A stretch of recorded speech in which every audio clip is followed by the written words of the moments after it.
Welcome back, everyone, to another deep dive. Today we're going deep into a topic I know many of you have been wanting us to get into. Yeah, this one, I know that you get a lot of messages about this, and I get a lot of messages about this too. I'm excited to finally jump in. Absolutely. We've got a collection of listener-submitted stories about truly unsettling personal encounters. And I gotta say, some of these really gave me the chills. We've got everything from strange happenings out in nature to even a roommate situation gone wrong. It's a bit of a mixed bag, isn't it? But I think that's what makes it so interesting. We'll see what connects these stories, like what makes them so unsettling. For sure. And maybe we can glean some insights about fear, vulnerability, maybe even the unexpected intrusions into our sense of safety, right? Yeah, those moments where something feels really off. We've got 10 stories lined up, each one with its own unique flavor of unease and the unknown, so buckle up, everyone. Yeah, this is going to be good. Okay, let's start with the story that takes us to the woods. A place that, lots of folks think of as peaceful, but can quickly turn, a little sinister. Right. This one comes from a listener who is in their early 20s on a midweek camping trip to Erpo Forest with their cousin. His name's Cody. Now, Cody, he knew these woods pretty well, but our listener had never been there before. Okay, so we've already gained that feeling of being a bit out of their element. Right. Okay, so picture this. They're setting up camp, pitching tents, building a fire ring, and Cody, he's known for his elaborate camping meals. So they're grilling up steak and burgers. Sounds idyllic. Yeah, right. Yeah. Total escape. But of course, they brought bear spray just in case, right? You never know. Yeah, always good to be prepared, especially when you're out in the wilderness. Even if you're just expecting peace and quiet, there's always that element of the unknown. Right. So as evening falls, they're having a few beers, listening to classic rock, playing some cards. Uno, actually. Yeah. Real chill vibes, Classic camping trip. Yeah, exactly. But then something changes. They start hearing these strange sounds, like humming and footsteps in the dark. And then a large stick gets thrown into their campsite. Whoa, okay, hold on. That's a little creepy. It's one thing to hear some rustling leaves or animal noises, but human sounds, especially in the dark, that's immediately unsettling. I know, right? And the humming, too. It's like almost purposeful, Like they're being watched, observed. Exactly. So Cody, he's pretty freaked out. He starts yelling into the darkness, trying to figure out who's out there. And they make a decision. They keep the bear spray close at hand and take turns staying awake through the night. Smart move. That feeling of safety is gone. Completely shattered. Yeah. But it gets worse. Our listener wakes up in the middle of the night to see a head peering into their tent. Oh, no. I know. At first, they think it's Cody checking on them. But then the tent zipper closes, they hear footsteps walking away, and they find Cody sound asleep in his own zipped-up tent. That's terrifying. And the fire, was it still going? It died out completely. The whole scene is like something out of a horror movie. And they don't know if it's a person or something else. Exactly. Later, while they're grabbing their sleeping bag to join Cody in his tent, they hear the humming again. Oh, that's just cruel, like a reminder that they're not alone. Right. It's like whatever was out there was playing with them. So they spend the rest of the night huddled together in Cody's tent, bear spray at the ready, totally sleepless. I can only imagine the anxiety. Every little noise would be magnified, right? Absolutely. And the next morning, they pack up and get out of there as quickly as possible. Makes sense. But here's the thing. 6 years later, our listener still hesitates to go camping. That night left a real mark on them. They even mentioned remembering their dad's advice. Don't be scared of ghosts. Fear the living. Wow. That's chilling. Because in this case, it's not clear what they encountered, is it? Nope. Okay, let's move on to another isolated setting. This one is about a family cabin near Mount Bachelor in Oregon. Our listener, they inherited some money after their dad passed away, and they were in their late teens or early 20s. Really rough time. Losing a parent is never easy. No, it's not. So they decided to spend a month at the family cabin, to clear their head.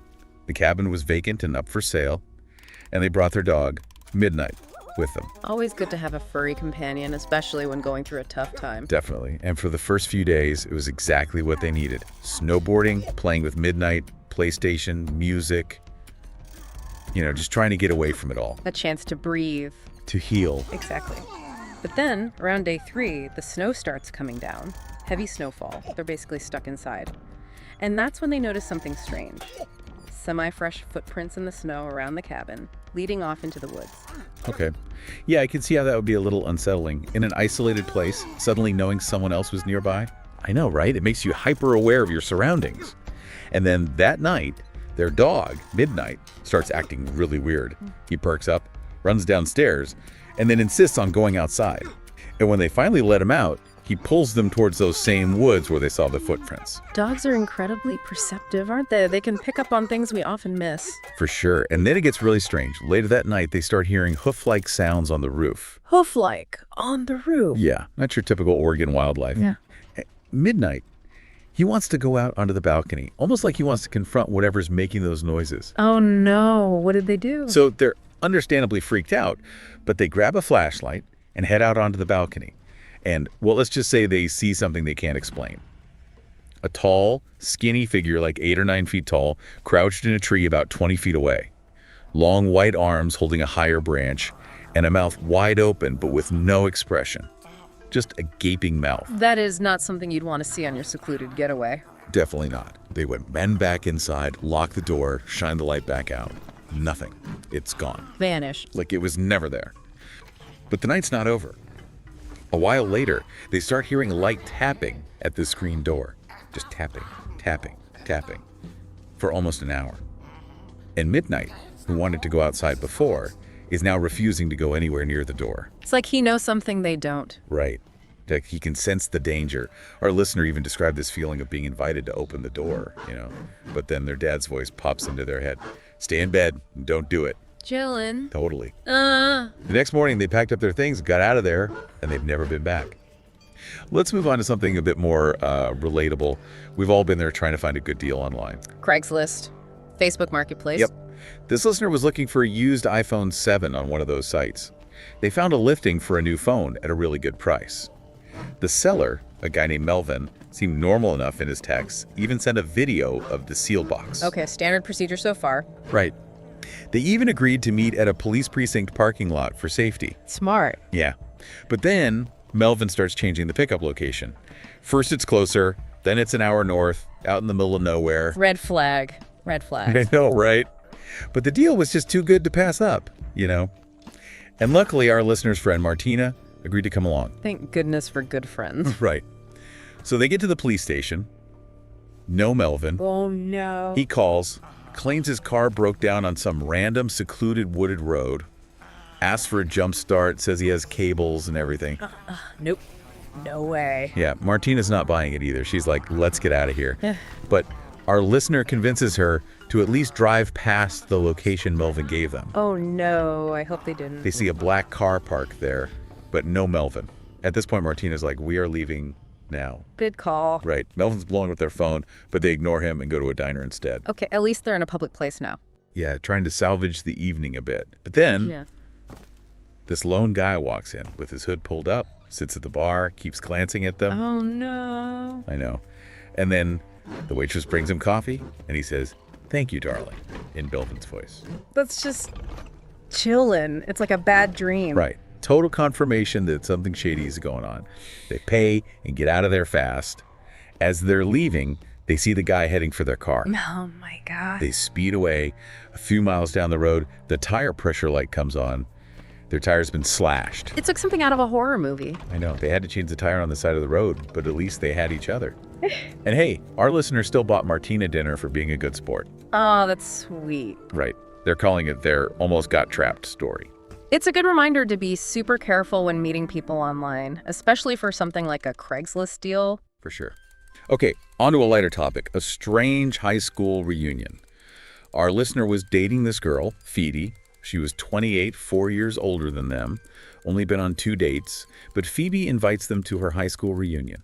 Okay, and how did our listeners' friends feel about Phoebe? Any red flags there? Well, they said she was nice and quiet, which I guess isn't a red flag exactly. Not really, no. So anyway, the reunion is being held at some wealthy classmate's house. It's a Saturday in the fall. Already it feels a bit off, like why not a restaurant or a banquet hall? Yeah, a house party for a high school reunion. That's a little strange. Exactly. So they get to this fancy house, gated driveway, but not a lot of cars around. And inside, everyone's staring at our listener. Like really staring. They're asking all these personal questions. Interrogation vibes. Totally. And here's the thing.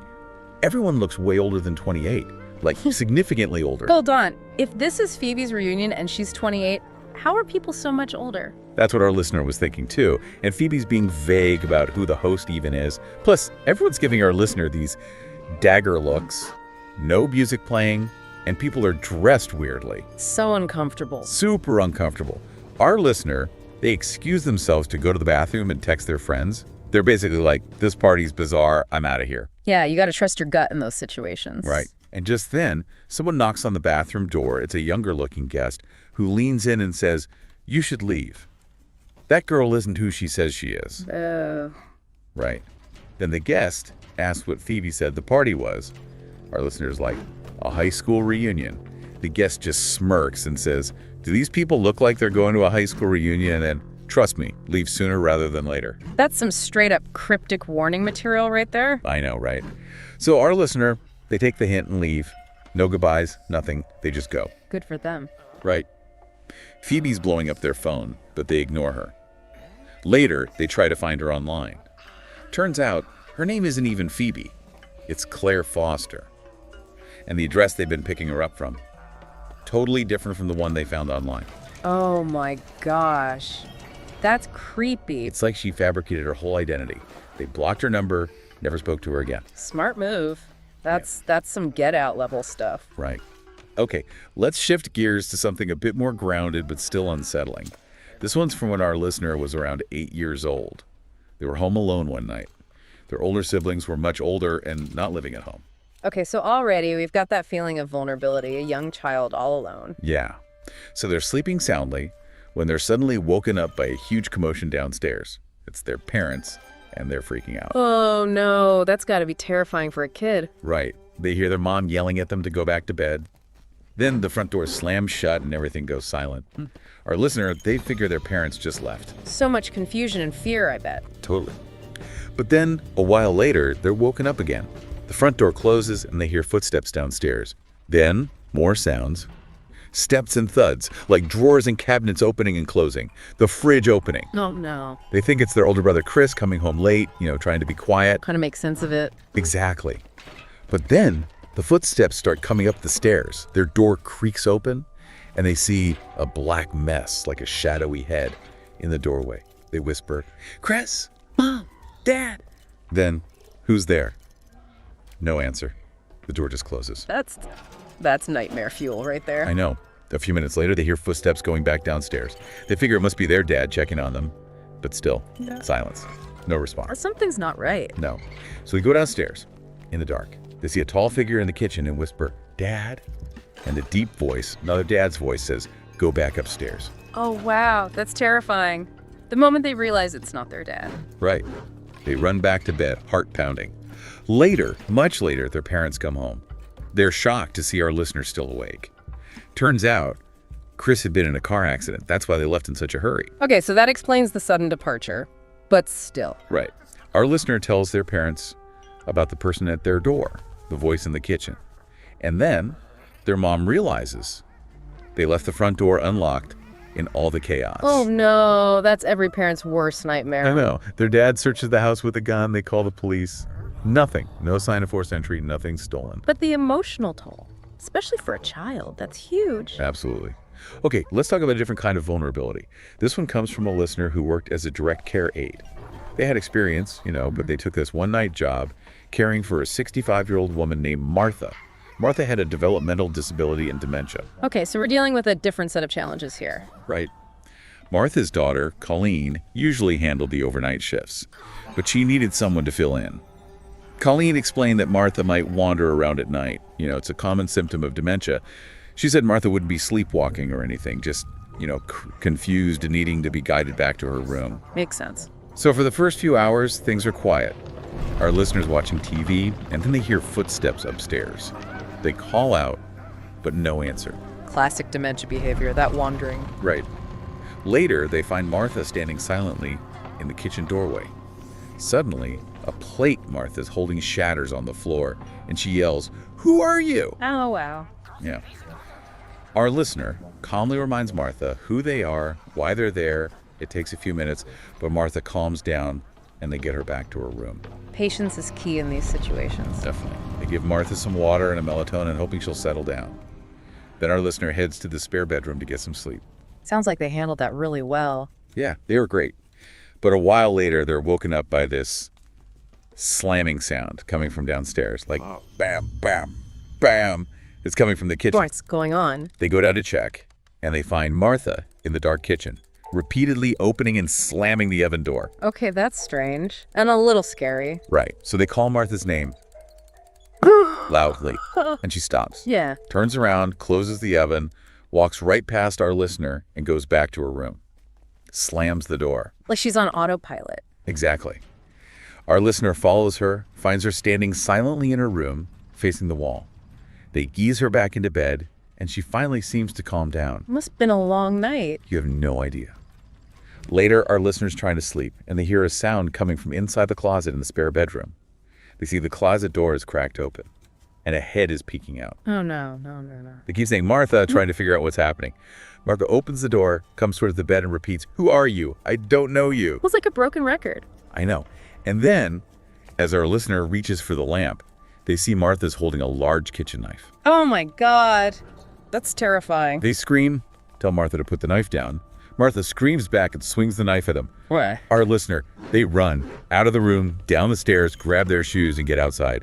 Instead of calling 911 like Colleen told them to, they call Colleen directly. They're probably still in shock. Oh, absolutely. They're yelling at Colleen, telling her what happened. Colleen doesn't believe them at first, thinks they're exaggerating, until she finds the knife in Martha's room. That's awful. A complete betrayal of trust. Totally. Our listener waited outside until Colleen got back, and then they left. Never went. Let's move on to a different kind of scary. A creepy roommate story. Oh, those are always unsettling. This listener was 23, had just moved out of state for work. They were looking for a roommate online, found this guy named Rob on Facebook. Okay, and how did Rob seem? Normal enough. Pictures looked fine. Our listener did a video tour of the house. It was modest, but the price was good, the rules seemed fair, so they moved in. It all sounds good so far. Yeah.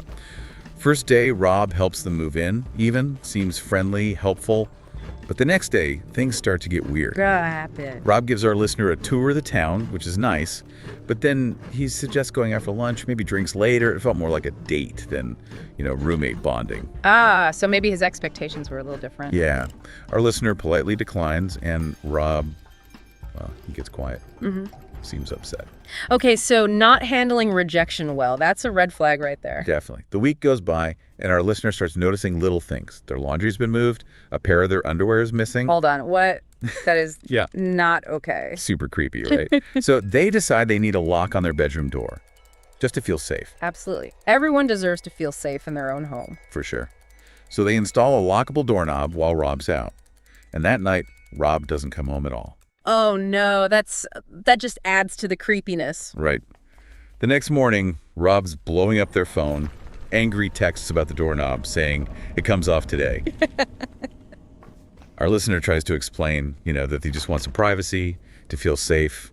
But Rob insists it has to be removed. So controlling. Totally. Our listener ends up taking the lock off just to avoid more conflict. But later that day, there's a knock at the door. It's a girl our listener doesn't recognize, and she's like, "You need to get out of here now." Whoa, what? Turns out, this girl knows about Rob. He's got multiple restraining orders against him for stalking women. She saw our listener moving in and wanted to warn them. Thank goodness for that girl. Right. Our listener freaks out, starts packing their stuff immediately. They find a studio apartment to sublet. Get out of there. They text Rob, make up some story about family issues forcing them to move out, and that they'll get the rent money back to him through the bank. Smart. No need to provoke him further. Exactly. Later, Rob texts back asking, "Did some girl say something to you?" Our listener plays it cool, denies it, sticks to the family story. But they can tell Rob's suspicious. He's probably paranoid at this point. Oh, for sure. But then, it gets really bad. In the middle of the night, our listener wakes up to find Rob sitting on their bed, in the dark. He puts his hand over their mouth, whispers, "Shh," and asks why they would hurt him. Oh my God. He says, "I knew someone said something to you. Don't believe what these girls say." Then he caresses their leg, and right after says, "I don't mean to scare you." That's chilling, that level of delusion and manipulation. Our listener, they jump out of bed, run out of the house, call the police, hide in the bushes until they get there. Good thinking. Getting help is crucial in these situations. Right. Rob denies everything, of course. But one of the officers, he kind of lets it slip that Rob's been arrested before for incidents with women. So the neighbor was telling the truth. Yeah. The police help our listener get their stuff and their money back, and they go to a hotel that night. Then they move into the studio apartment. Safe and sound, they say they'll never live with a man they don't know again. Completely understandable. Okay, let's switch gears again. This one's about being home alone as a teenager. Our listener was 15 or 16, playing StarCraft late one night. Their parents and everyone were gone. All right, so that classic teenage fear, home alone in the dark. Exactly. They're totally engrossed in the game, and then the doorbell rings. Twice. Uh-oh. They go to the door, storm doors close, and there's this older woman standing there. She's got this big smile on her face, her hands are behind her back. Okay, already a little unsettling. Right. Our listener can barely hear what she's saying, but she asks to use their phone, and she wants to come inside. Nope. Big nope. Our listener had been taught never to let strangers in. So they politely tell her about the library down the street, knowing it's closed at this hour. Smart move. Yeah. But the woman's smile, it doesn't change. And she says, in this creepy tone, "That's very rude to turn away an old lady asking for help." Trying to guilt trip them? Yeah. Our listener's like, "Sorry, house rules, my parents don't allow it," and starts closing the door. The woman just stands there smiling. That's creep. Super creepy. The doorbell rings again a few minutes later. Our listener's not opening it this time. They get these really bad vibes. They try to go back to their game, but then they hear metal clinking against their window. Metal clinking. Yeah, it's coming from their bedroom window, the only room with the lights on. Our listener's terrified. It's the woman. Oh, I bet. They turn off the game sound, creep into the living room to see if they can peek outside without being seen. The doorbell rings again and again. This woman is persistent. I know, right? Yeah. Our listener decides to go to the door and tell her, "Look, I'll call someone for you. Just tell me who to call." Still trying to help, even though they're terrified. Right. So they open the door, and it's a man standing there. Younger than the woman, maybe 10 years younger. Okay, what's going on here? And it's like, "Have you seen my mother? She's got dementia, wandered off. Sorry if she bothered you." Whoa, hold on. Now there's a son in the picture. This is getting weird. Right. Our listener's still not letting him in, but they tell him they thought they heard someone in the backyard and point him in that direction. So they're directing him away from the house? Yeah, but then they look out the back window, and neither the man nor the woman is there. What? That's so strange. They decide to just go to bed, leave the TV on for company. But later, they hear that clinking on their window again. Metal on glass.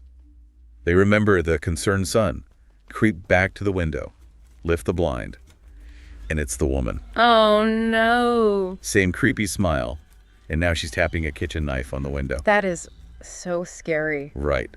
Our listener drops the blind, runs back to bed, doesn't know what to think anymore. It's like a nightmare come to life. I know. The doorbell rings 4 more times, then stops. The clinking stops. Our listener figures it was a robbery attempt or something worse and just waits it out until morning. What a night. The next morning, they tell their dad everything. He says they did the right thing by not opening the door. Everyone agrees it was super dangerous. But the questions linger, the son wanting to come inside, disappearing with a woman, how they even knew where to go. It's just too many coincidences. Right. It's like they narrowly avoided something truly terrible. It's definitely a good reminder to always be careful when you're home alone, especially at night. For sure. Okay, our last story. This one takes place at the end of the school year when our listener was in 4th grade. Last day of school. The excitement of summer break, but not for our listener, it seems. No, not this time. The 5th graders, they got to walk home, but everyone else had to be picked up.